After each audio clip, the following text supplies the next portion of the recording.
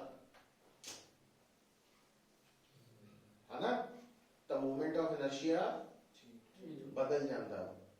मतलब आ जी एक्सिस है तो जे कैप इत्थे लगा सी, तो जे एक्सिस वही रखी, एक्सिस नहीं बदली बट मास डिस्ट्रीब्यूशन बदलती था। तो मास डिस्ट्रीब्यूशन पे भी डिपेंड करता मूवमेंट ऑफ इनर्शिया, और टोटल मास ते तो करता ही है कि जे बॉडी का टोटल मास बढ़ेगा तो मूवमेंट ऑफ इनर्शिया बढ़ जाना। तो कहने का मतलब ये कि जो मूवमेंट ऑफ इनर्शिया है किहड़े-किहड़े फैक्टर्स ते डिपेंड करता सानू पता होने चाहिए।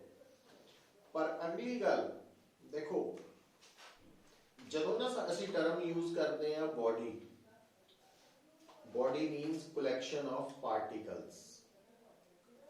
हुण जिन्हां पार्टिकल्स ने मिलके तुहाडी बॉडी बनाई है, वो पार्टिकल्स अगर एक दूसरे तो वेल सेपरेटेड है, मतलब एक पार्टिकल और दूसरा पार्टिकल अलग अलग है, दोनों च गैप काफी ज्यादा वा, उन्होंने साइज के मुकाबले अलग नजर आ रहे हैं, तो उस सिस्टम को असीं कहने आ डिस्क्रीट सिस्टम। पर जे वही पार्टिकल्स इन्नी नेड़े नेड़े है कि एक दूसरे विच गैप लभना बड़ा मुश्किल है, तो उन्होंने कह दिंदे आ कॉन्टीन्यूअस सिस्टम। हुण आ पेन कॉन्टीन्यूअस मन्निया जाएगा, ये कॉन्टीन्यूअस सिस्टम मन्निया जाएगा। पर डिस्क्रीट सिस्टम या कॉन्टीन्यूअस सिस्टम का मूवमेंट ऑफ इनर्शिया कढना किद्दां वा, तो ये आपां अगले लैक्चर च गल करांगे। हुण असाइनमेंट तुहानूं भेजी है, तैयार कर लो, वो डाउट्स आप संडे ले लांगे पहले, है ना। तो इस तो मतलब आ टॉपिक को कंप्लीट करने तो पहला उन्होंने, क्योंकि उसका टेस्ट आ जाना ना तुहाडा, तो कर लो। आ टेस्ट करो देना